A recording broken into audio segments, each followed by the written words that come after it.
Greetings, Vault Hunters all across the 6 galaxies. Welcome to the Bordercast. We are live at our usual time, noon Eastern, 9 a.m. Pacific. I'm Mitsu. And I'm Tess, coming to you every week to break down all things Borderlands.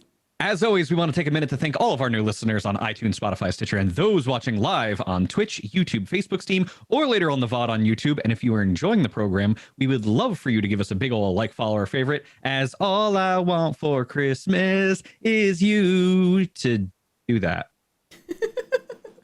That wasn't bad. That was pretty good. Thank you. Yes. That's Mariah, right? Sure. I think so. Oh, hi. Yeah, we have a super cool guest also today. We do. Oh, hi. ThiccFilA is rejoining the program. Hi, everyone. Thanks for having me. How are you doing, friend? Good. How is everyone doing today?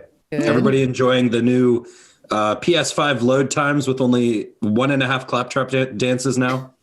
It's not enough claptrap. I mean, I say this, but I don't actually have a PS5. I'm sad. I'm so sad. And are you really sure that it's not enough claptrap? Because I'm pretty sure any amount of claptrap is enough claptrap. You might be more correct on that one. That's not a knock, by the way, on Jim Ferronda. He does a wonderful job voicing claptrap. That is just claptrap being claptrap. I will say, the last couple of streams that I did on the Borderlands channel were all Borderlands 2 VR, actually. And getting to see claptrap, like, all 3D in front of me, like he's there, that was really cool. It was very, very cool. Can you hug him? No, although, this is going to sound bad, but basically my chat, or the Borderlands chat, was like, you should try smacking him, just like slap him a little. Oh my God. And so I tried, and it doesn't work because it's claptrap, but you can actually punch things in the game, which I didn't realize, but like literally you can just, it's very effective. Can you then use that punch to high five claptrap? Maybe? I haven't gotten that far yet, but maybe. That's the real question, because claptrap does, of course, at some points go high five, and you can give claptrap a high five if you want. Probably can. Yeah. You've been playing Borderlands 2 VR? Yeah, because there's no Borderlands 3 VR yet, but I hope there will be someday because it's amazing. Borderlands 2 VR is a really good experience. So the only way that I could see chat for a lot of games I have like a different system, but because I'm on the Borderlands channel, to see chat I had to listen to it. So like people were talking to me and I was talking back, and I was talking to Claptrap, and like Maya would say something, and it was just like very cool and freeing, and just like being there. The game, I mean, it's a beautiful game. It always has been a beautiful game. But being there and seeing all of the sort of Pandora snowy scenery and like all around you, it's incredible. It's incredible. Also, bullymongs are terrifying. I can only imagine once I get up on you what they could possibly do to you. Yeah, and there's one cool thing that's different from the base game. They have this BAMF mode. So you hit a button on one of your controllers and it like slows down time and changes colors of everything a little bit, because it's really hard to like shoot things in VR and aim. What is that, a VR feature or a BL2 VR feature? I think it's a BL2 VR feature. Yeah, okay. BAMF mode is definitely a BL2 VR feature. Because I was going to say, what does BAMF stand for if it's not a Borderlands feature? Yeah, no. It's I think I know. It's specifically Borderlands made. So I'm assuming it's also on the PlayStation VR version, which I'm not 100% sure on, but I guess. Yeah. But yeah, you can play it. I think you can play it on all of the headsets. I'm pretty sure. You could definitely play it on the Vive. That's what I played it on, and it's so cool. I'm still getting through it. I'm not very far. It's probably going to take me a long time. But it's really, really a cool experience. No, it definitely sounds fun. That's right. It stands for badass mega fun time. Thank you. Yeah. That is precisely what it stands for. Yeah, it's really good. And like Maya, so I'm playing Maya. So I I'll BAMF and then phase grasp, or not phase grasp, phase lock. Oh my God. Too much Borderlands 3. So I'll phase lock and then BAMF, or I'll BAMF and then phase lock, and it's just like a 1-2 punch, literally, and it's really cool. It just, I don't know, it's a very cool like way to play the game, and I'm just like, please bring this to Borderlands 3, please, because I mean, it looks really good in VR. Borderlands 2 looks amazing. I can only imagine what Borderlands 3 is going to be like. I wonder in the future when every game is a VR game. Oh, you're looking way down the road. Yeah, that's pretty far away. Oh boy. And I mean, well, here's the thing. VR is a little restrictive. You need a lot of room to be able to do You don't, VR, right? actually. Yeah, I know. You don't need a lot of room. So you need a little bit of room. Basically, you need enough room so that you can stretch your arms out and your controllers, because depending on which controllers you have, sometimes they stick out a little bit. So you need to be able to stick your arms out and then turn in 360, which a lot of people don't have spaces like that in their apartment. So you still have to kind of dedicate it a space. It's really easy to have like room in front of you, but not room all around. Yeah, to the side. Yeah, and you have to be in a space where, like, if you were to fall down or knock into something, even because, like, there's room scale VR, which you need a lot more space for, but just standing VR, which is the only way that I really can play because I live in an apartment, and also I can't do sitting VR because it makes me nauseous. Standing VR, I'm totally fine, but anyway, I don't have a lot of places. Like, I couldn't do it here in front of my desk because there's a glass tank behind me. So, like, if I was even to stumble or something, bad things would happen. So I actually do it in front of my couch, and like I just move my coffee table over a little bit and then just do it there. So if I was going to fall down, I'd fall on my couch, which is not a big deal. And there's nothing blocking my hands, right? So it works out because it's too low. I have punched my couch once because there was a bullymong on the ground, and I went woo, and I'm like, wait, there's something there. But it was fine because it's a nice soft couch, so it's fine. But yeah, like you don't need as much space as you probably think you need, but you do need some space to do VR, especially like standing VR in a 360 game. If you're playing something like Beat Saber, then you just need forward facing. But Borderlands 2 VR is so worth it. If you have VR and you haven't played it, I super recommend it. I hope we see more more bullymongs. Definitely more bullymongs. I hope we see more games kind of make the jump to VR, to at least port to VR, you know? So like, because VR is definitely a niche, and I could definitely see how a lot of AAA publishers would not want to make a game exclusively for VR because small market, right? Compared to the overall console and PC market, right? But when a game like Borderlands 2 comes to VR, all the people that have already played it would absolutely also want to play it in VR because it's so cool. And you do have to pay for it again. You don't like get it for free. But like I was 1000% willing to do that, and it's been really fun, and I'm excited to play more of it. And I definitely could see more developers doing that in the future, and it would be cool. And I hope they do it with Borderlands 3 because that would be amazing. I feel like it came kind of as a shock when Borderlands 2 VR came out.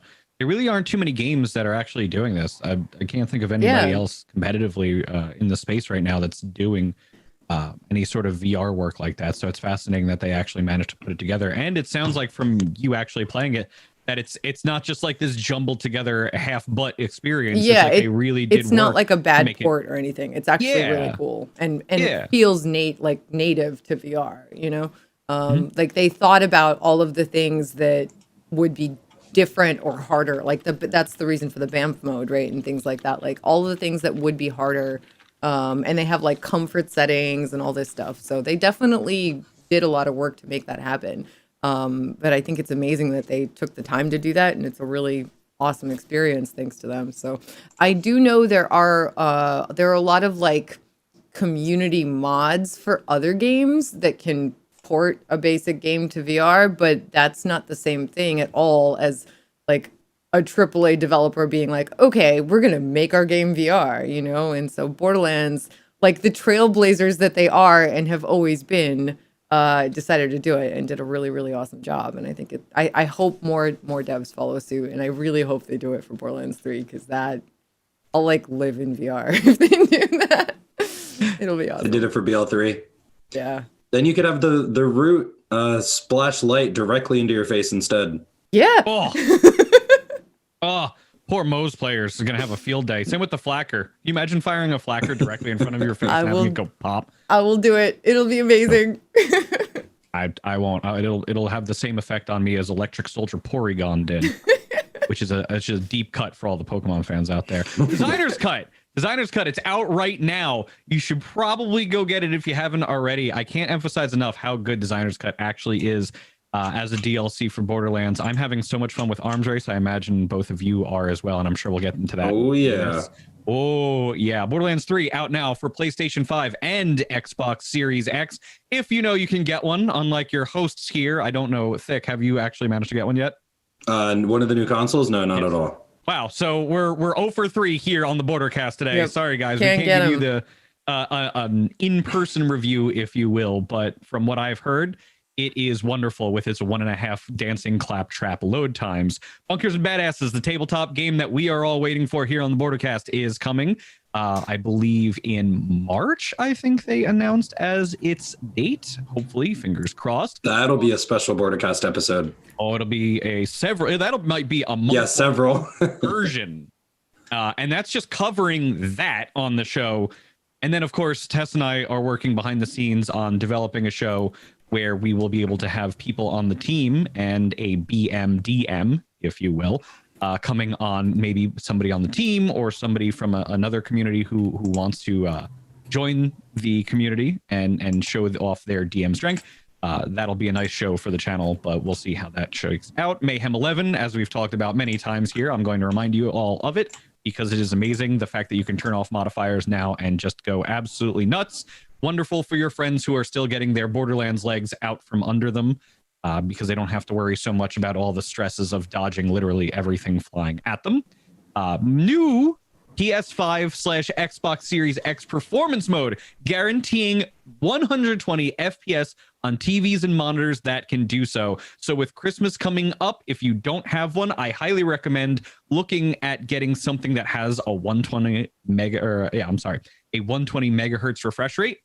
You will notice a difference, and you will be very happy about doing so for that particular case. And a patch was pushed onto the Nintendo Switch recently for all Borderlands 2 players that play on the Switch to address lingering stability issues with the game.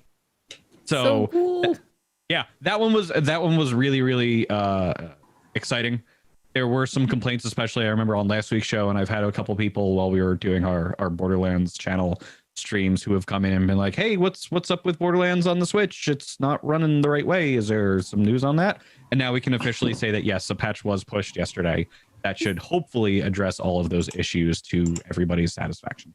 Yay! Very, very, very cool. I'm curious about that 120 frames per second. If maybe somebody in chat can tell me, is that at 1080 resolution, or can the PlayStation 5 or Xbox Series X do 1440 resolution?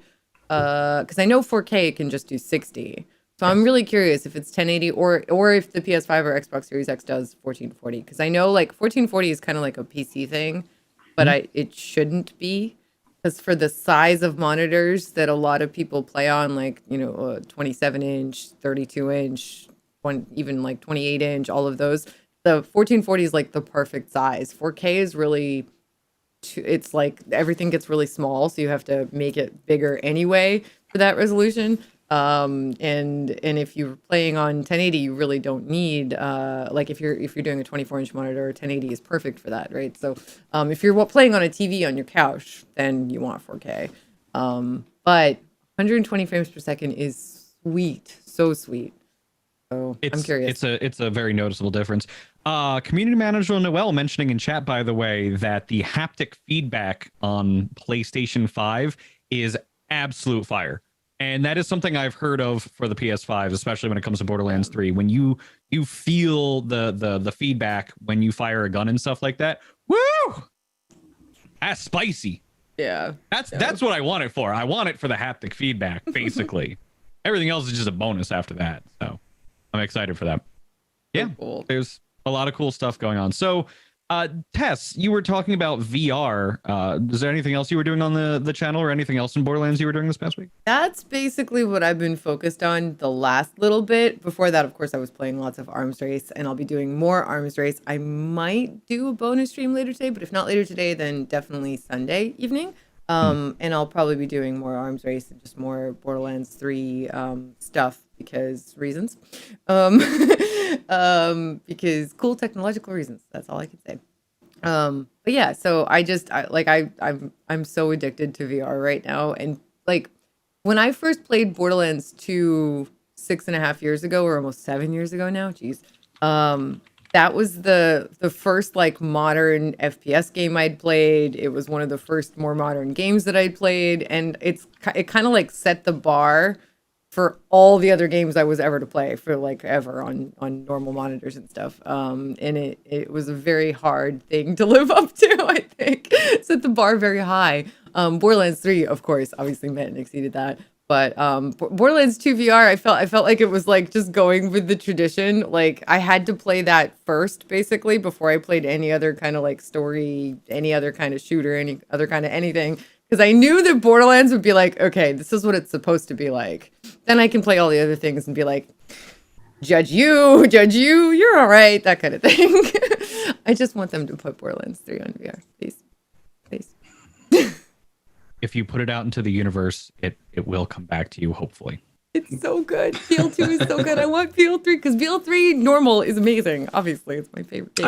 I think given enough time, I think they'll do BL3 VR. Yeah. I hope so. They already dipped their toes in with BL2, so. Yeah.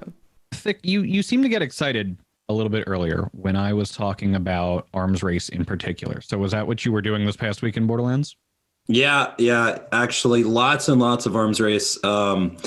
Probably mainly because of the viewer events and, being able to play with viewers, going through and trying out the different runs you do and all the different stuff you find. Mm-hmm. But it's definitely been a lot of fun. Playing Arms Race over and over and over again. A lot of people ask me if I get bored. And like, honestly, I don't. Like, I enjoy going around the map and trying to get as many different chests as I can. I want to do a full chest run where I get all the chests in one run. That's bold. I don't know how possible it is, but I want to try that out. Do you want to do it solo or co-op? I think solo. I don't know if it's honestly possible co-op, unless like difficulty. Yeah. 4-player Arms Race is so much harder. It's crazy. Yeah, that's true. That's a fair point. I was like, maybe it's faster with 4 people, but no. No, because the scaling, everybody would be. It's tough solo as it is. Yeah. With 4 players, the scaling on enemy health and damage is really awful. I bet you could do it with like. I bet you could do it in like duos or something. Maybe, yeah. You can also set your mayhem level. So this is something that I think still a lot of people don't realize, because I didn't realize it at first, and I've seen it in like the Reddit a little bit and the Discord a little bit. Not everybody realizes right away that your mayhem mode that you have set before you go into Arms Race does affect the difficulty in Arms Race. So like if you're playing on Mayhem 11 and just kind of running around doing your thing, and then you're like, oh, I'll just run an Arms Race, you're going to be doing that Arms Race at Mayhem 11. So if you are having a hard time, it's not a bad idea to kind of drop down and maybe trial an easier level. So that is something to keep in mind. That, and also if you stock up on grenades before you jump in, you will be full when you're there. Yes. That's one thing I love about Arms Race in particular is the grenades. Yes. Finding different good grenades to use is awesome. Yeah, anything explosive is just so good. Yeah. I've had a few runs where I've gotten a Nagata.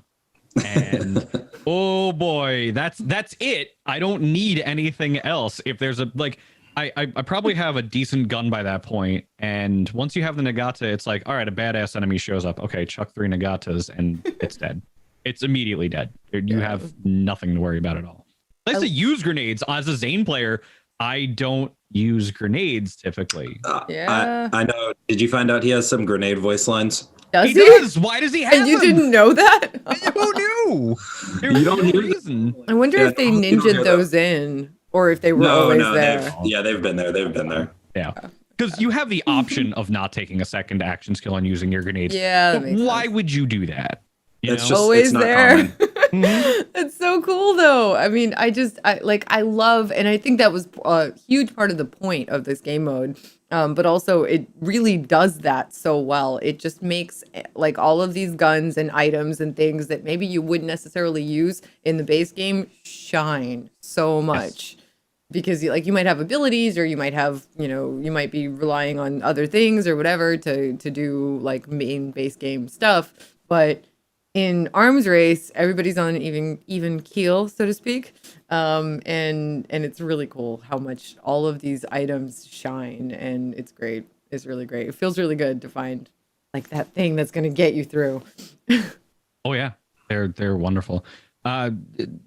Real quick, because there may be a few people out there in TV land who don't know. You mentioned earlier, Thick, what the viewer event is. What is the viewer event for Arms Race? Oh yeah, so basically, when you're running Arms Race, you have to obviously farm it to get the new loot that came with DLC 5. And the viewer event, essentially, you take your Arms Race gear and you extract it back to your bank. Well, what's really awesome is the viewer event. Everybody who connects their Shift account to their Twitch account and their Borderlands account, they have a chance to win the items that you're extracting. So it's a pretty awesome way to be a little bit more interactive with the stream, and it definitely brings in some viewers most of the time.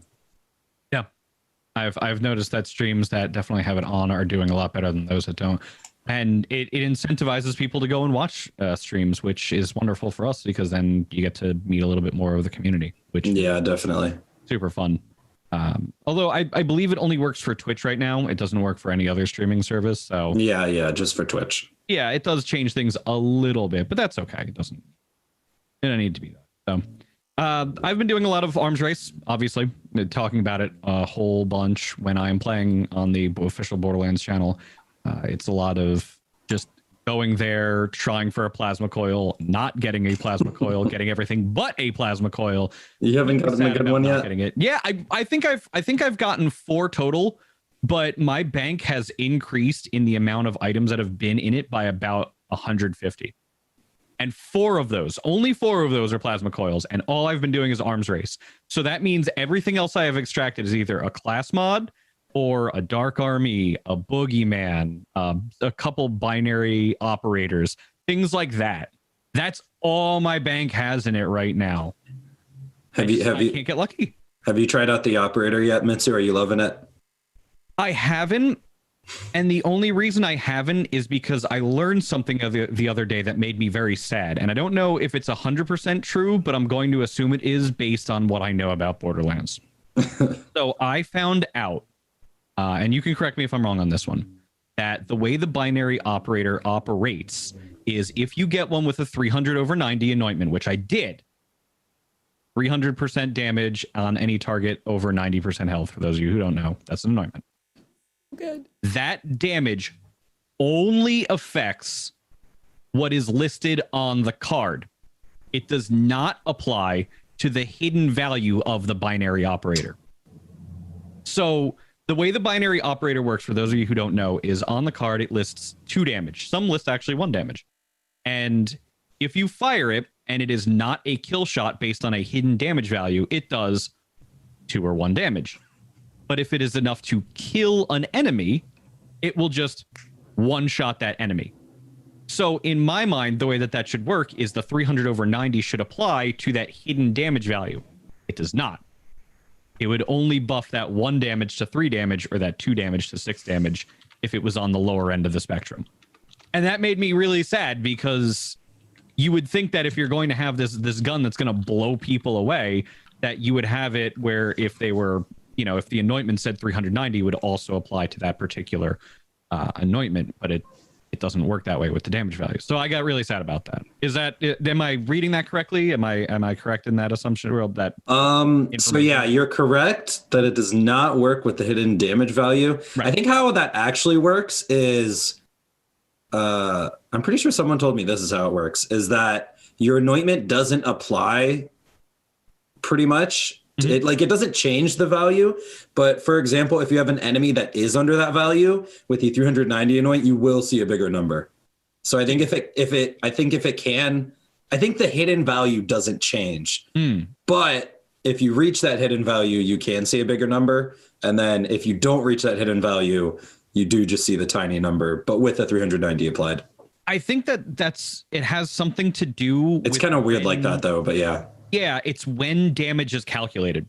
And I feel like Yes. it's a conversation that we had before on the show, and I think it's a conversation I had briefly once in person. It's a weird one. Yeah, it's damage is calculated at the time of hit, and not when you fire it out of the gun. That's why, you know, there's the thing, and don't do this, but we're gonna just talk about it briefly.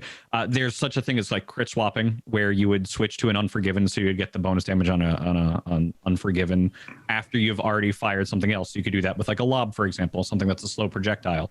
You switch to it after you fire it, but before it makes contact with the target, and it gets the benefit of added crit damage, for example. Not something I ever encourage people to do. Please don't go out and do it, but it does exist in the game. And that is a good way to illustrate when damage values are actually calculated, and it's on hit, which does have benefits depending on how you look at it. But when we go back to talking about anointments, then it's a problem. Sometimes. So, and does this need to be fixed for everything? Well, you're going to break other things in the process. So maybe we just throw this one under the bus and be like, oh, well, it could be fun to use if you go back down to Mayhem 0 and you just pull a trigger and everything dies.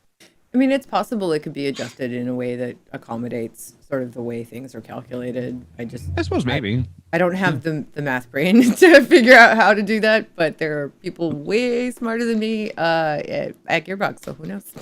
Who knows? No, I'm not. Way over my technical expertise right now. How? Hey, the operator's what's weird here, okay? Yes. Yeah, that is the outlier. What a unique gun, though. So just to talk about arms race real quick.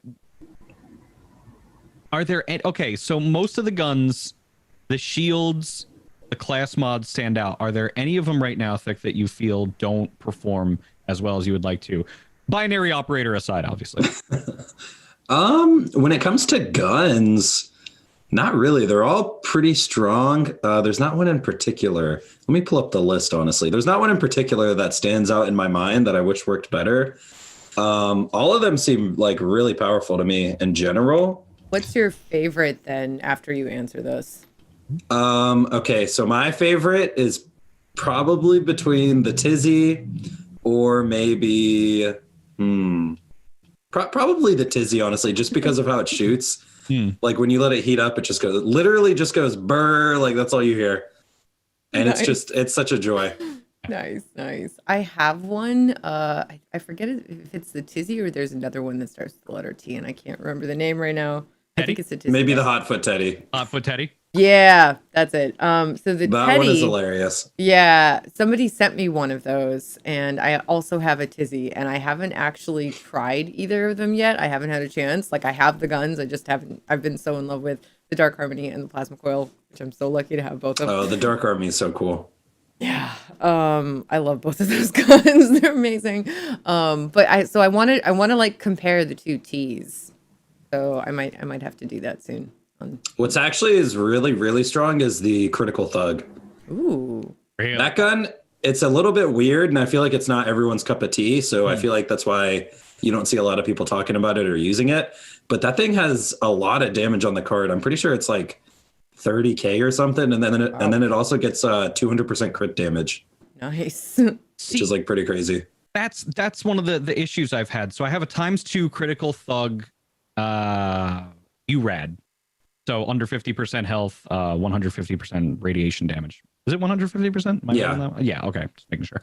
I have one, and I put it on Moe's because I thought, oh, well, this is the perfect gun for Moe's. It's gonna. And you're blowing yourself up with it? Not even that I'm blowing myself up with it. It's just, I don't know if it's something wrong with my build, which is very possible, or if I'm just not using the Critical Thug specifically the way it's supposed to be used, which it sounds like if it's 200% critical damage, I should be just aiming for crit spots all the time, which is weird for Moe's because why would you? Because splash damage. It just didn't feel like it was pulling the numbers that I honestly thought in my mind, based on conversations I've had, that it would pull. So teach me how to use it if you can real quick. I mean, I would have to look at your build. I don't know exactly what your gear and skill trees are. Actually, on Moe's, like you said, you don't always have to aim for crits. I could see why maybe that gun isn't the best for her. I actually really like using it on Zane, and I think it would also be really good on Flak, since he can use Megavore to get those crits more consistently. Yeah. And just using like a Frozen Heart shield to trap enemies in place so you can get an easy headshot. That's another way to do it. Yeah, I could see Zane working really well with that, all things considered. Yeah, that's why it's nice with Zane. Yeah, and then you go down purple tree and you'll get bonus crit damage like at the yin yang. So I still shoot for crits on most, but that's because I'm trying to not lose my ability to shoot things. It just depends what guns you're using, okay? Yeah, I get it. It makes perfect sense to me. So I wanted to break down something that we're gonna talk about this month. The month is, it's the last month of the year. Things are winding down in terms of development cycles. I don't imagine there will probably be many patches. Golden Path, the event that was active since the 19th of November, I believe, ended a few hours ago. So unfortunately, if you wanted to take advantage of it or you did and you wanted to continue, sorry, the event is over for now. So maybe there's another event. I don't know. There's been nothing announced about that. So this is a good time to reflect about this past year. And I wanted to have various people on, Thick being the first, to really talk about how they feel about different states and aspects of Borderlands 3 and where we are now, especially compared to where we were on release, and what we can do to continue to push the envelope further to further refine the game. Because I think the game is in the best state that I've seen it in. That seems to be a generally shared sentiment. But I want to see what we can do to reflect on what we are, where we've been, and where we can go. So with that in mind, the first question I wanted to ask you right now, Thick, is just the overall general feeling and sentiment that you have about balancing in the game. And since that's a very open-ended question, we're going to start with just... Actually, you know what? We're going to do skill tree balance.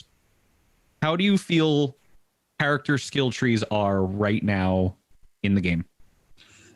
So like you said, questions about balancing, that is really open-ended. I think it definitely depends who you are talking to. Sure. And like, what are we measuring against? Like balance-wise, is each skill tree able to perform in Mayhem 11? Or like, is that the bar we're setting? It just kind of depends what we're talking about. In general, though, most of the character skill trees are pretty good. Some skill trees are better than others for sure. But at the same time, every single character can perform perfectly in Mayhem 11, especially if you have the DLC 5 with the fourth skill trees, which are available now, by the way. But it definitely, I think it just depends who you're talking to when it comes to balance. There are definitely still a couple things I'd like to see changed, and some other players, of course. But I think that's always the case with any game as well. So you're opening the floor. Like what? Zane's green tree, of course. Okay. But at the same time, Zane has 3 other really awesome trees now. You know what I mean? But this is a time for reflection. So having 3 awesome trees is great. Purple tree is absolutely phenomenal. I love the best. It's crazy. It that alone makes getting a DLC 5, the designer's cut, worth it. That especially for you and I, because we're big Zane players, right? Yeah. But what specifically about the green tree could they do to readjust things to make it feel okay? Let's go back even further. What about the green tree right now do you feel it struggles in? So the issue with the green tree right now is it's an overly defensive tree for Zane. Mm-hmm. It offers like damage reduction, max shields. What else is there? There's like the skill futility belt, which turns all damage into non-elemental damage. Dot reduction. There's accuracy and handling. But besides that, it doesn't have a lot of different utility, and it doesn't have pretty much any damage in it at all. So it's kind of rough to incorporate it in different builds, especially with like the lack of utility it adds, in my opinion. And then the distributed denial skill, which is no longer the capstone, which was a pretty crazy change. That skill doesn't really work with many legendary shields in the game. It pretty much only works with the purple rolls, from what I could tell. So if that could get changed a little bit, it would be nice. But I mean, it is what it is for me. Yeah. Tess, I want to pivot to you. Okay, which character? You've been focusing a lot on Moze. if I recall correctly, which is still surprising to me and will be surprising for a long time because I know how much you love Amara and Sirens in general, Maya. So I wanted to pivot to you real quick. How do you feel Mose is doing right now in terms of her tree balance?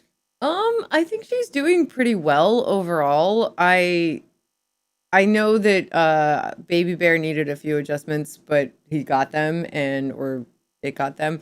But Baby Bear. Yeah, Baby Bear is the best. And I know it's called Iron Cub, but I can't help but call it Baby Bear. It's so cute. Oh my God. I was called Baby Bear too. Yeah. Everybody likes alliteration. Yeah.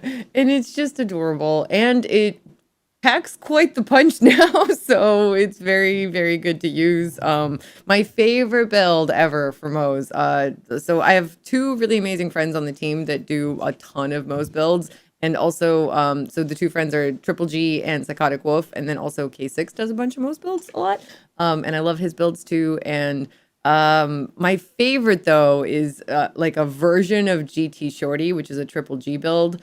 That includes Baby Bear, and it's called Mama Bear. And it's so fun, and it's just like, if I just want to jump into Borderlands for a little bit, do a couple arms race runs, or if I want to run around, and I'm sorry, arms race has no skills, I'm ridiculous. If I want to do a couple of, not arms race runs, but takedowns or a couple of bosses, my brain, it's too early, and it's really easy to just jump in and like just shoot things. I never have to reload. I never have to buy guns. I never have to do anything. And Baby Bear just like runs around after me killing stuff, and it's so nice. It's just a good time. Is there a tree that you haven't explored yet as a Mose player? That's a hard question. You mentioned Baby Bear, so you've put a lot of time into Purple Tree. So what do you typically pair with your Purple Tree build? Well, so the GT Shorty build, yeah, it's like a lot of blue and a lot of purple kind of mixed with a little bit of the other two trees. I think when I've done one life runs with Mose, I've actually done more green tree. So probably the red tree is the most, if any of them are neglected by me, it would be that one. But I'm still learning Mose. Like, I don't think that's necessarily a commentary on the fact that that tree might need adjusting. I honestly don't know. I haven't been playing Mose long enough. I know Amara still a little bit better than Mose because I played her a ton over the last year and a half. And I also have gone back to Amara quite a bit with the purple ball of awesomeness. So I couldn't help myself. It's the ball is really fun. Awesome. Yeah, it's so good. And I still love Amara. So like it's nice to kind of go back and forth. But I'm still learning Mose, and I do love her. She's great. So like don't take my lack of red tree love as commentary on the red tree. It's not. It's just me. I was gonna say, but don't take Tess's word for it. That too. That's good, right? Everybody loves a good Reading Rainbow reference. Yes. So, all right. Now we've covered balancing of trees just on its face, which is good. But that's why I want to be able to have this conversation with lots of different people over the course of the month. So the next question I'm going to ask is more about weapon balancing right now. What weapons, and I'll start with Tess now, what weapons do you feel are really hitting high notes for you, and what weapons do you wish would be able to make more of a comeback? And I'll give you an example for one that actually did make a comeback very, very recently that we were very happy about. Trevinator! Yeah. Oh, man. I mean, I think the Trevinator from the beginning was a good gun, but wasn't like sort of a gun that shone, so to speak. And now it does, and now it's amazing. And if you get one when you're doing arms race, oh my God, you're like set. It's just really nice. It's a really, really nice gun. Or if you're doing one life runs, I do a lot of one life runs. So, definitely a really, really, really, really good weapon choice, for that. And even for endgame, it can be really, really usable. And I was really happy to see them make that change because that gun just deserves it. I would love to see the Cutsman get a little love just because it's my favorite. It's one of my favorites. You miss the Cutsman? I do. It's a fun gun to shoot. Yeah, it's a fun gun to shoot. I really like the effect, like the slice, the laser slice of Doom. And I don't know. I just enjoy that gun. it cut up a lot of people. Also, I farmed so many of them, and I'm so happy to do it again if I need to, because I haven't done it for the current level cap, because by then I had the flipper and all these other good things. So, yeah, I would not mind going to visit Borman Nate's again. Give me a reason. The Trevinator is really, really awesome now since they buffed it. The first time I shot it, like my mouth dropped. I was like, what did they do to this? I got one in Arms Race, and it carried me through the rest of Arms Race. Yeah. It's so strong now. And I remember the Trevinator wasn't really able to keep up, but it's so snappy now, and it's just fun to shoot. And it's, I mean, what that gun stands for is just wonderful too. So to see it actually getting a lot more use and being considered for actual builds makes me really happy. So Tess, like that's the high highs and you know, the Cutsman. Do you feel overall though that the way weapons have been balanced now is in the best place that it's been? Do you think that there are some guns that still need a little work? In general, we don't have to get too nitty gritty about it. Like, how do you feel about the gunplay in general? I mean, so there's a difference between specific guns and just the gunplay. Like, to me, Sure. the gunplay is how all of the guns in general feel to shoot. Like, I'm very much a gunplay snob because Borderlands introduced me to it and then ruined me for all other video games. Thank you, Borderlands. But honestly, the gunplay in this game is ridiculous. Like, there's so many, like, ridiculously good. There are so many guns and so many types of guns and so many different feels, and they like so many of them feel unique, and that's wonderful, and I love it. In terms of gun balance, I feel like it's really hard to do justice to every single weapon because there's just so many of them, you know. Like 99% of them, I think, well, depending on your preference, all of the guns of your favorite type are going to feel really good to shoot, right? Whether or not they do the kind of damage you want them to do, you know. But is there a gun in every kind of genre of guns that's going to do the kind of damage you want it to do? Yes. And it might be a chase to find it. You know, Dark Harmony, Flipper, guns like that. I love SMGs so much. Oh my God. I could sing their praises for years. And I mean, there's plenty of really incredible, even the Cutsman is not like weak. Like I can absolutely still use it. So I just want to see it. You must be loving again. the plasma coil right now, then, right? I do. I really like the plasma coil a lot. It's a really great weapon. And I actually like the burst fire mode on it. It seemed a little bit weird that it fired like that at first, but it definitely feels good to shoot. yeah. It's very satisfying. It has that like, I think part of it that is little like burst to it. I don't know. I think part of it is the actual like visual effect, but part of it is also the sound of the gun, like the little audio effect that like all of the guns have an like it's hard to explain, but it's like this visceral effect. Yeah, it's really cool. So I don't know, balance wise, I'm happy with where things are. Like, would I like to see some guns buffed? Sure, but I can't even begin to talk about how or think about how they would balance a billion guns, and that's not really an exaggeration. There are just so many guns. So I think they're doing pretty great, to be honest. I can explain why. I actually know because history.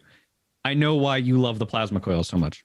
Because you played Borderlands 2, and plasma submachine guns were a lot of fun to use because those little energy balls, that's basically what the plasma coil is. And everybody loved them. They were amazing on release. They fell off, unfortunately, but they were so cool. Like E-Tech, they were probably the best E-Tech weapons in Borderlands 2. Yeah. I think I remember, especially early on, they were one of the most fun guns for me to shoot when I like, I'm still not OP or anything, or even remotely close to it. But at least I can kind of shoot straight and occasionally hit things. When I first started playing Borderlands 2, I had only ever played like 1 or 2 first-person games at that point, so I literally was just happy if I occasionally killed something. It was like I was just trying to figure out how the hell to do this whole aiming thing. 7 years later, I'm just like, crits, please. But you know, they're still really fun to shoot. Like the effect that they have is amazing visually, and you definitely feel that like oomph of the whatever crazy kind of pellet it is that comes out of the gun. It's just satisfying. It's very satisfying. It liquefies, and that's what is fun about Borderlands, when you see somebody get liquefied from a shot, especially at Mayhem 10 and 11. Yeah. When you're doing that, you know you did something right, both with your build and the gun that you're using currently. Thick. What's Thick, up? bud. You ready? Yeah, I'm ready. All right. High highs and low lows. Break down some weapons for me. Tell me, give me a gun that you feel is in an amazing spot right now, and then one that really does need some love. If I have to pick one, I don't even know. There honestly is a large amount of guns you can use right now, which feels really great. Try not to do arms race either, because we all know arms race, all of them are good. Yeah, the arms race guns are really good. I'm gonna pick a base game weapon. Excellent. Love it. I don't want to say the Hellwalker. I feel like that's too obvious.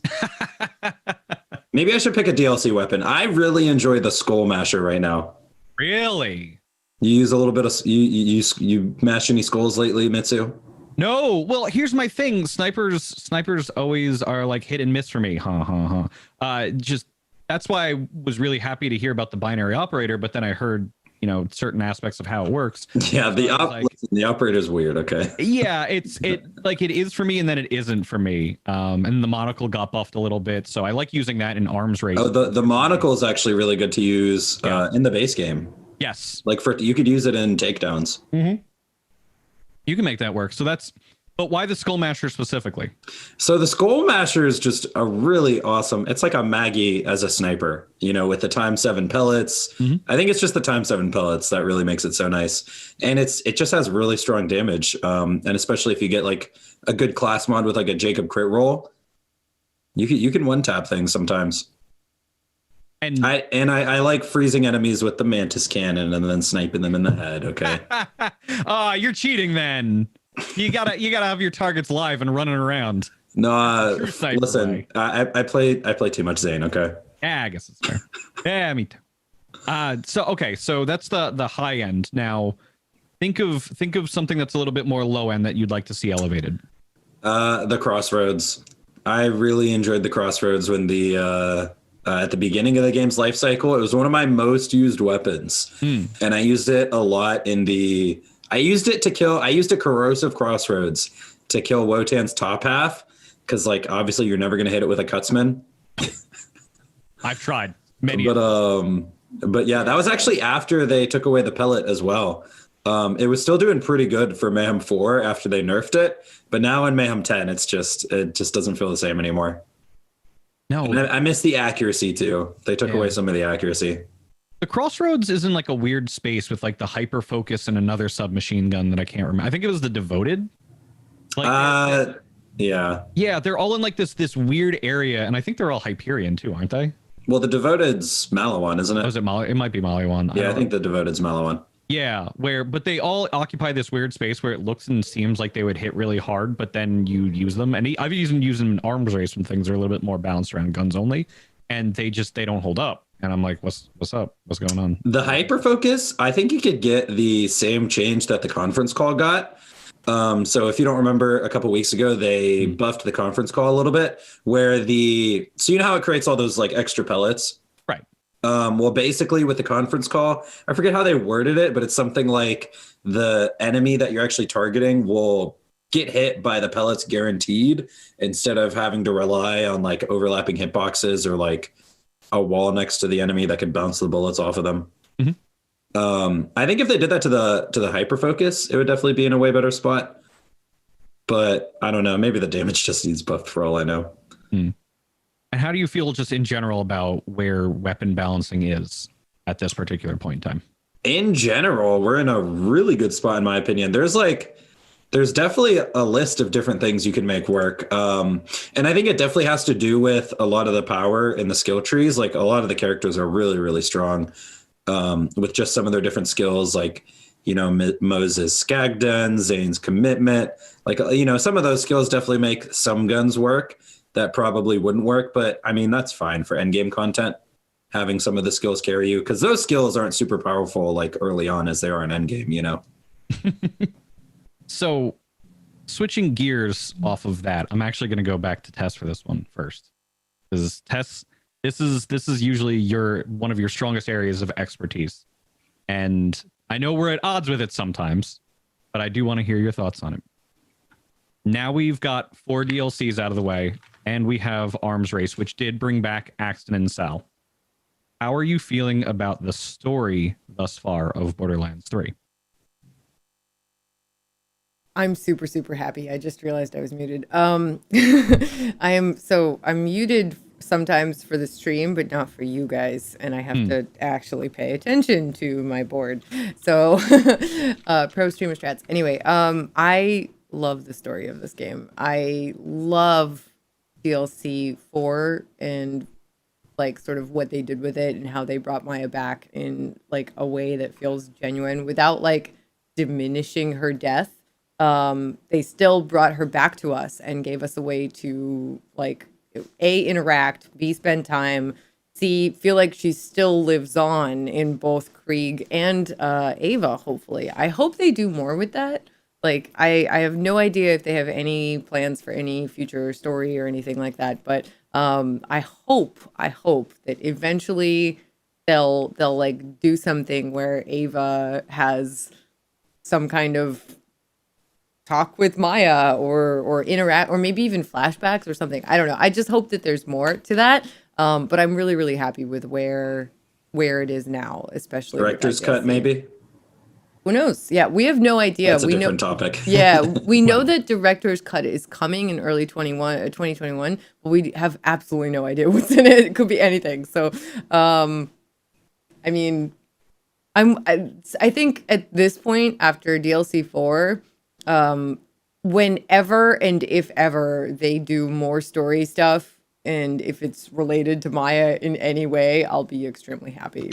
I'm not like I'm satisfied right now with where things are, I guess. So I'm not like, please give me, something. Borderlands 2 VR. That's what I want right now.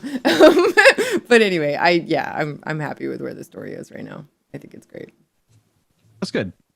Now, Thick. What's up, aside Mitsu? from wanting more Zane in the story, how do you feel about where it is? I mean, you know me. I played most of the end game. Playing through the different story DLCs was obviously amazing for what they were for story content.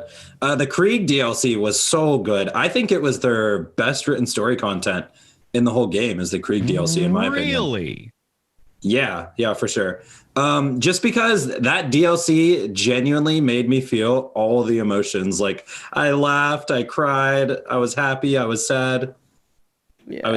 I got scared whenever you're walking through that hallway and the evil doctor glitches at you. Yeah, that was actually really they really hit all the emotions in that DLC, in my opinion. Yeah. Yes. There's a lot of really cool Easter eggs too that I like instantly noticed and that was really awesome. Like Borderlands has done that over the course of the franchise, and Gearbox has done that over the course of the Borderlands franchise, and it's just so awesome. Like the references are so spot on. It's so good, and I love it.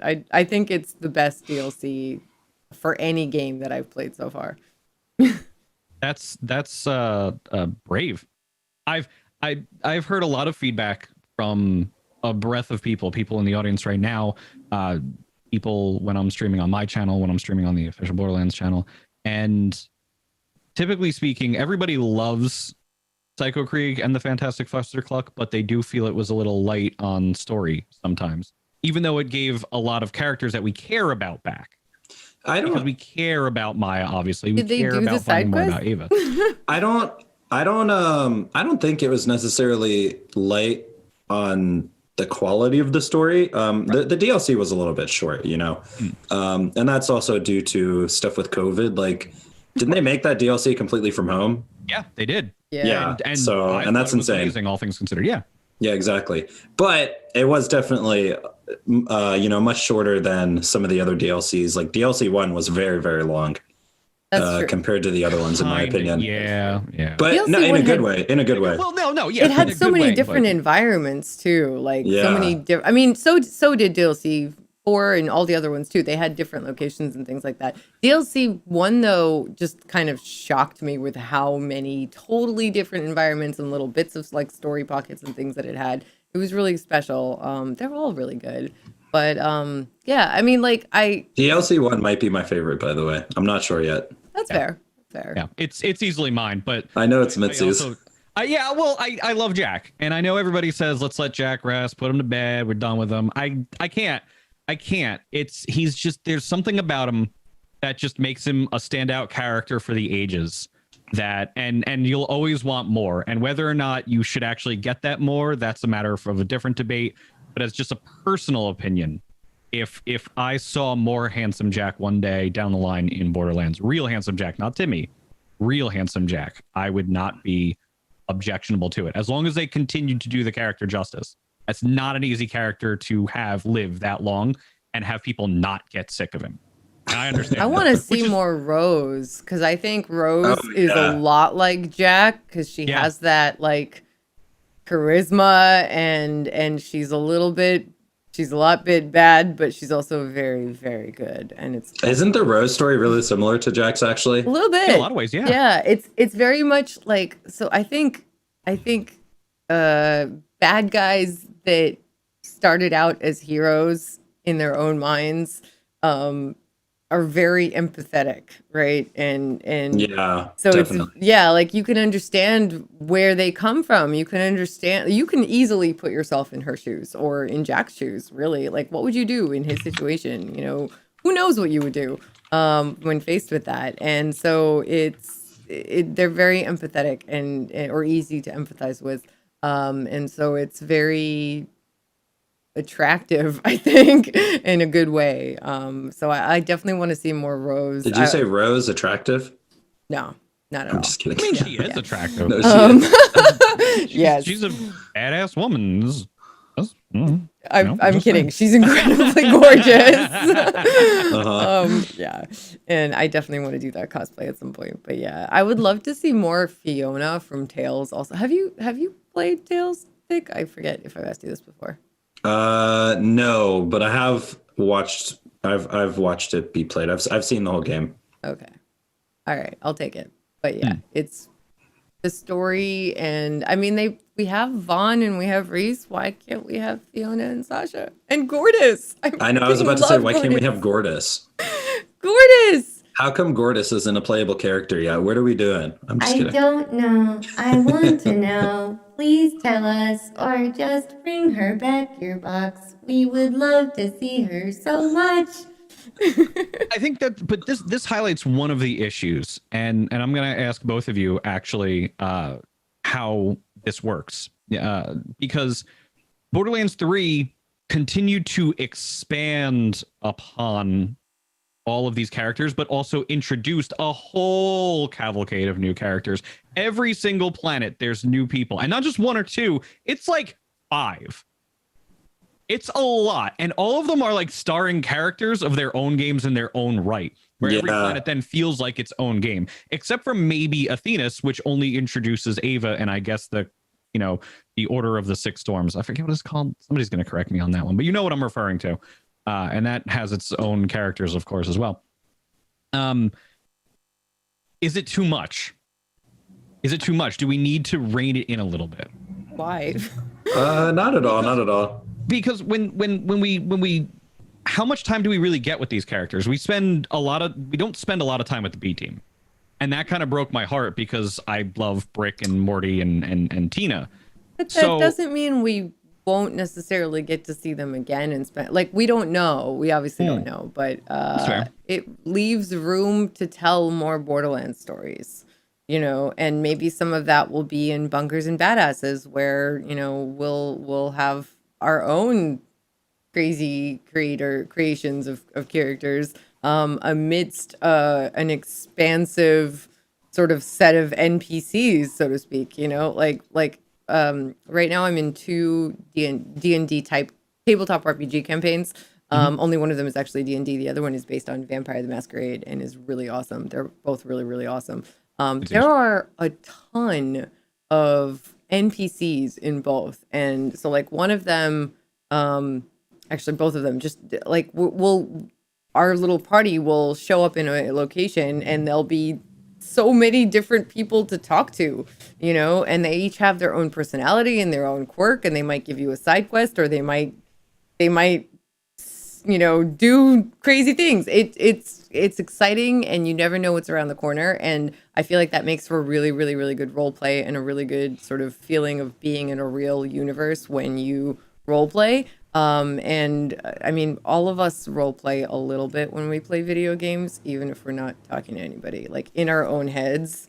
If you think about it, this is what you're doing, right? When you're playing a video game by yourself and you're never talking and you're just like playing solo, you're still kind of like, I'm this character, right? In your head. And especially when you play with other people, that's why we put skins on our characters. That's why we, you know, in any game, we kind of we identify with those characters a little bit, and having an expansive, huge world to interact with as those characters is incredibly satisfying and just gives that more credence and more realism. And it's really nice. So I feel like even though we're getting little tidbits here and there, that's how it would be if we were Vault Hunters in real life. You know, like we wouldn't necessarily get to spend that much time with all of these people, but we would meet them. Like if you go to a convention, you're not going to have deep conversations with every single person you meet. That's literally impossible. But you are with some, you know, and then you'll come back to another convention later on and you'll have like lunch or something with those people and be like, hey, and it'll be amazing. So, I mean, I don't think it's bad. I know that they're telling a story, but they're also creating a world, right? Especially with the Borderlands,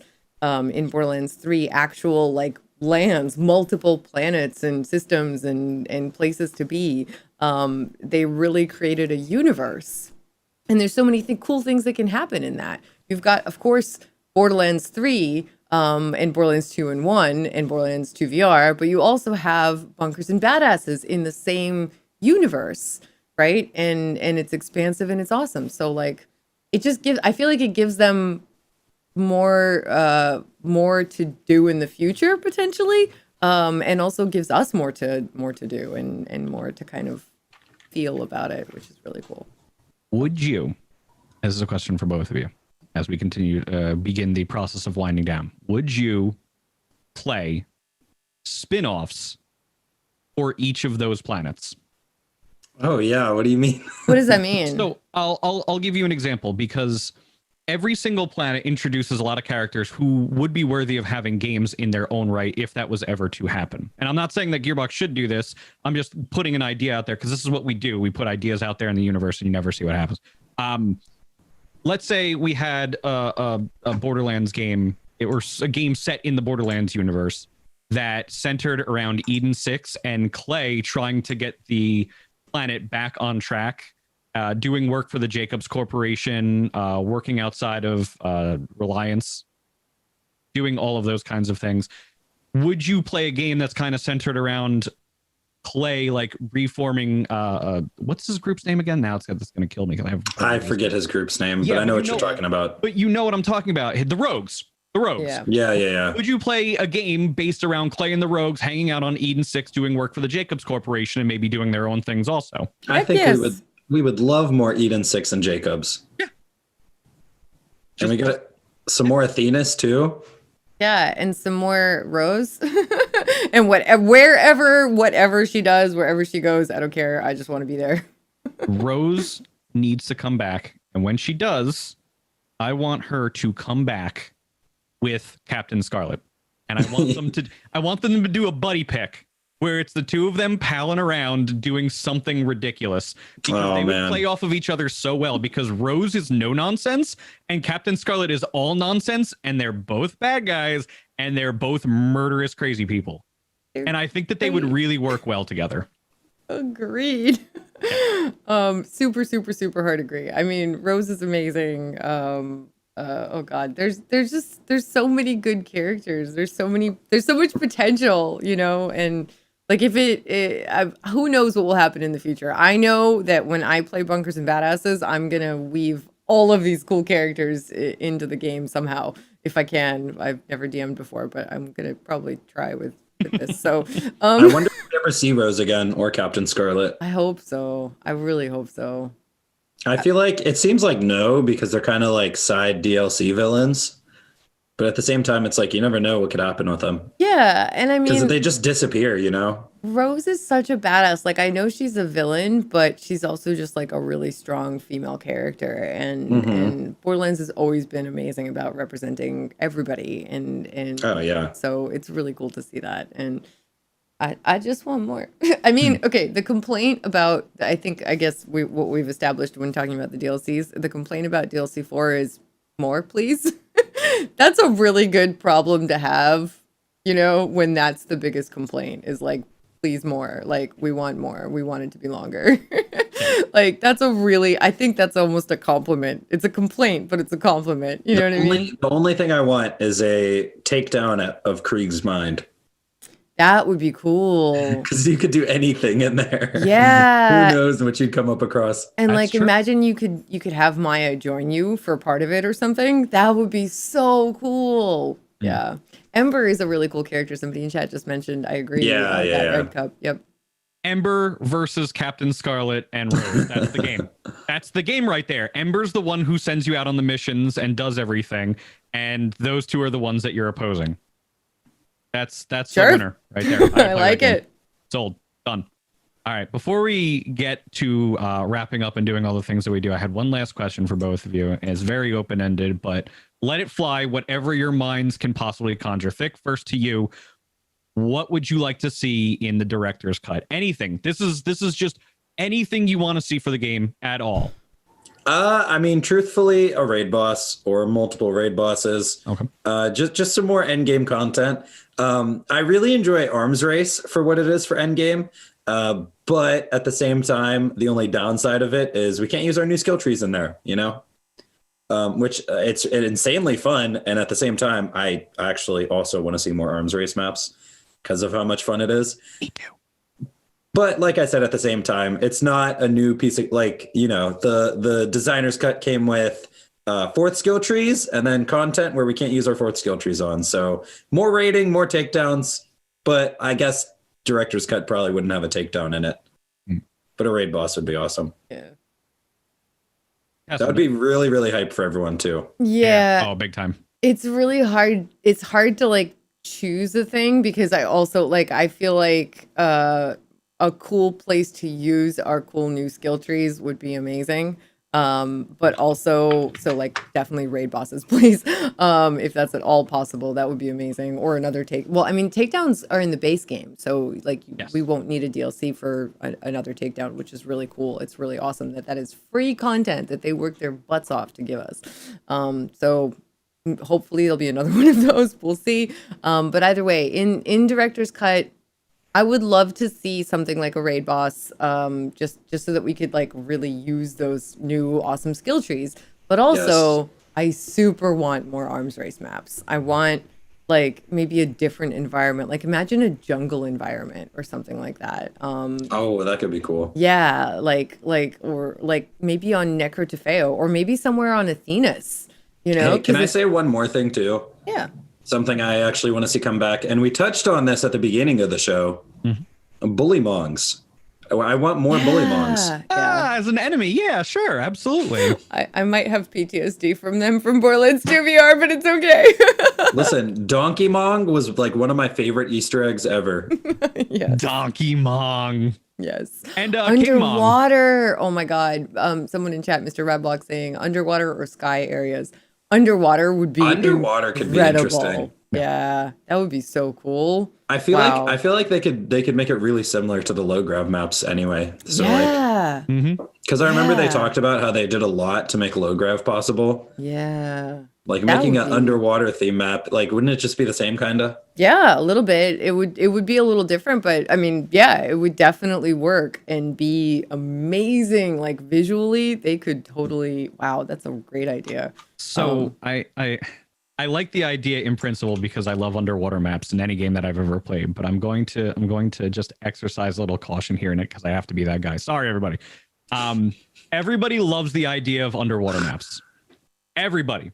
Because you get to swim under the sea. Not going to sing it. You get to do all these cool things. You get to like hang with the fit. Yeah, I know. See, now it's in your head. It's in my head. Yeah. Apologies, everybody.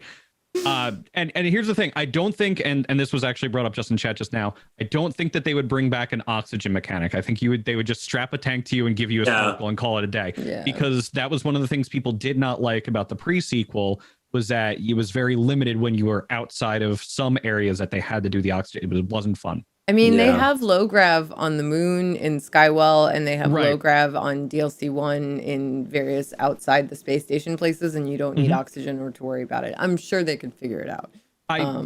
What I stress caution for, though, is when everybody gets that underwater map for the thing that they want it for, it usually doesn't go over well. And my favorite examples are Kedge Keep from EverQuest and Vashir from World of Warcraft.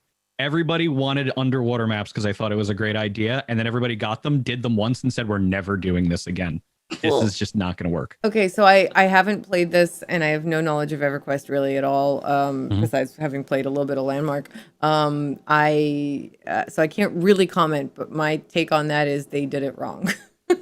Like if they did the thing that everybody really wanted, and nobody liked it or found it replayable, it's because they did it wrong. And I have full faith in Gearbox to do it right, because they have come through so many times. Like anytime the community doesn't like something, they find a way to improve it, make it better, iterate, whatever, in the future. Anytime the community does like something, they give us more of that. Like, I don't know if you guys have been paying attention for the last 8 years, but that's what they do. And so like I think they have a really good like sort of a feel of the pulse of the community and what we want. And I think even if they somehow did do it wrong, they would fix it. But I have faith that they would actually do it justice, because they went from things that people maybe didn't like in the pre-sequel, but things that people did like in the pre-sequel, both, right? And they optimized it for Borderlands 3. So like, why couldn't they do that with an underwater environment? I think mechanically speaking, from a level design standpoint, obviously the physics are there, as you guys have correctly pointed out, that low gravity is the way to do it. You can have somebody and then have them like on the moon too, just have them do really ridiculously high jumps and like look down at your feet and you can see your footprints in the sand, which is pretty cool. So there's a lot of cool graphics they could do there too, which I'd be all for. But level design challenge wise, are they just going to be on the ground? Are we going to be able to actually swim? So we have full range of motion? Is it going to be a completely exploratory thing? How high can we go? How look? So it's a really big design challenge to design something like that. But you're right, Tess, you're absolutely right. If they did it right, and they could, if they did it, Big Fish, by the way, from Son of Cromarax, Big Fish, and I guess base game too, because it goes after Thanos. Anyway, if you do it right, people will want more of it. But from a design challenge standpoint, underwater levels are hard. Listen, we already know, Mitsu. It's, all this stuff about swimming, none of that's going to happen. It's just going to be a low grav map, but you're going to be able to see some waves. Okay. Yeah. Okay. And some cool underwater creatures, maybe. And some cool creatures. I have faith. I think they could do it justice. Actually, they could do something similar to the bullet riding psychos, but turn that into like a shark. Yeah. Oh my God. That would be so good. Cool. That's real good. We just got to reuse all the assets we already got. Yeah. What about Jolts Dude hanging out in chat saying, what about keep heading down further and further into the depths of the ocean to find a new Cromarax? How cool would that be? That'd be a lot of fun. That'd be amazing. Raid boss for the future, maybe? Oh, Cromarax comes back there. This is honestly why we need Krieg's Mind too, because like there's just so much that can be done in there. Yeah, it doesn't have to be. I mean, I feel we wouldn't need Oz kits if we're in Krieg's Mind. Yeah, exactly. Anything can happen, right? It would just be like there is no spoon. There is no oxygen. Fish 2.0 from Mental Mars. I like it. I'd be down for it. Yeah, a water planet, underwater vaults. There's so much potential. Oh my God. Underwater vault would be fascinating, but what if we find out through the lore that Iridians can't swim? They just are not capable of it for whatever reason. I was going to say, typically speaking, insects can't swim, and then I remember that crustaceans are very loosely related to actual bugs, so I guess that doesn't really work for me. Guardians kind of look like crustaceans. A little bit. Yeah. Well, but that's the point. Like, they're based off of the design of the Iridians back in the day, and the Iridians are considered like an insectoid type race. Yeah. Which we only see in statue, because the Guardians aren't actually. I don't believe the Guardians anyway are actually Iridians. I don't think so. All the Iridians are dead. They're just mechanical constructs that the Iridians left behind to make sure nobody was dumb enough to open the vaults. Whoops. That's us. We're dumb enough. There's a ton of funny things being talked about in chat. Can Flack swim? Also shooting guns underwater. I'm sure there'd be some special guns. Would Flack get all rusty? Yeah. I'm sure okay, so it is a video game. There is a certain level of suspension of disbelief. Also, they can do cool things in Krieg's mind. That's very true. I'm sure there's a way. You could do an underwater facility where you're not actually in the water, but it's like big expansive spaces with like a big dome bubble type thing. Yeah, and like the water's all outside you. That'd be cool. There's so much potential. Son of Cromarax kind of set that standard. You're underwater when you go through trying to get to Son of Cromarax at one point. Just say Tannis designed some tech so you can do whatever underwater. What was it she said about Krieg's mind? The technology is basically so complicated that it's not worth explaining because you'll just get confused. Like, it's so complicated, it might as well be nonsense. It's just very scientifically advanced. We implanted a microchip into the side of your neck, which now gives you gills. Yeah. Sure, and makes bullets work. It it doesn't makes matter. Bullets shoot right. Yeah. Oh, yeah. No, and your shock damage wouldn't hurt you. Hey, that would be interesting. That reminds me, have either of you ever shot a nukem in the Guardian takedown? No. Now I want to go do that. Listen, low grav affects projectile speed. Oh, I'm I didn't pretty even think of that. No, it actually does though. Like, go shoot a nukem. Yeah. What would that do for Tunguska? Would the Tunguska just like go? It would just go forever. just it goes away. That never actually detates. Just goodbye, Tunguska. Backburner Go hang out with too. Bunker. God. Yeah, the back burner too. It's more noticeable on the nukem. I actually didn't notice the back burner either, because I used the back burner to kill Anathema and Scourge. Like, I'm pretty sure my first takedown runs Guardian, but I actually didn't notice that it affected the projectile speed until I shot a nukem in the Guardian takedown, and it just like, I forget what it did, but it just went like sideways, and I was like, what is going on here? Or it just went like super far. I forget. Yeah. All right. So there's a lot to think about.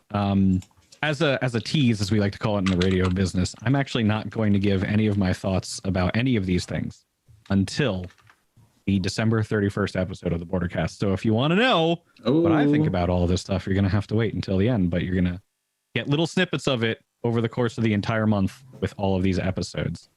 Is that a teaser? Who don't? Yeah, that's the teaser. That's the teaser in the business. You got to watch all month long if you're wondering what's going on in my scarf-addled mind. December 31st. Yeah. So with that, I suppose it is about time for us to start wrapping up here, because we probably ran about at least 15 minutes over, but it was worth it because we got to talk about underwater levels, which is good. Hey, we could go for another hour or two if you guys want.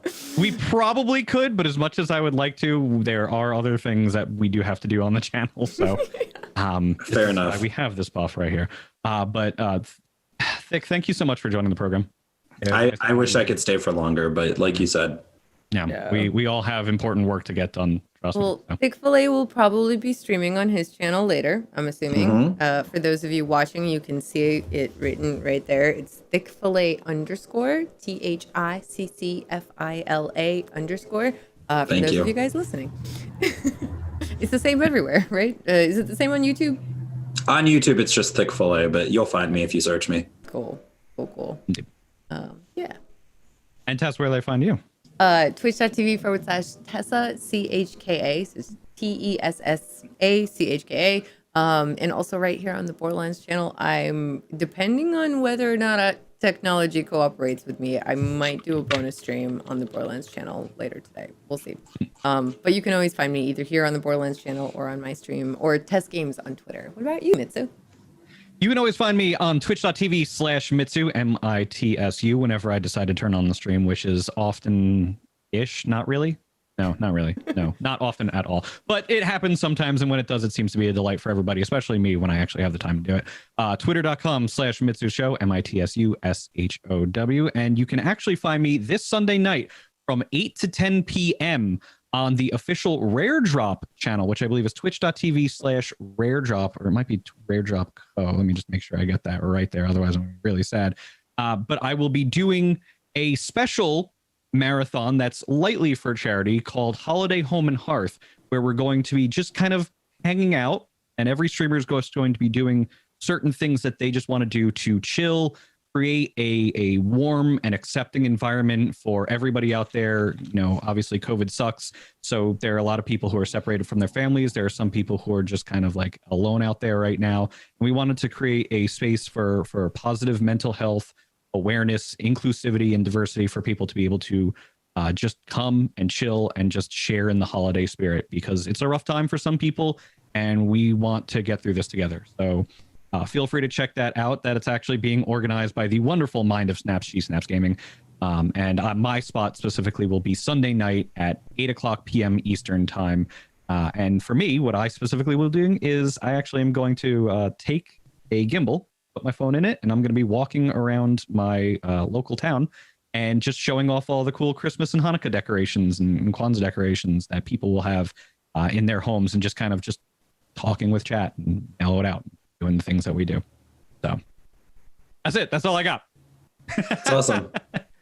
Good stuff. Good stuff. You guys, thank you so much for joining us. If you enjoy the show as much as we love doing it, please make sure to subscribe if you're watching on YouTube, and like if you would like to. Yes.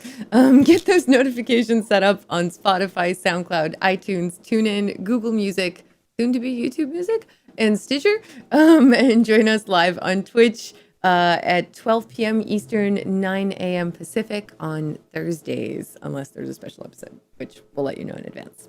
Yeah. Of course. December 31st. Yeah. I'm looking forward to that show. That got me excited, actually. Say? On behalf of Tess, myself, and the entire content creation team, thank you so much for joining us as you do every single week. Now go forth and make some mayhem. Thanks.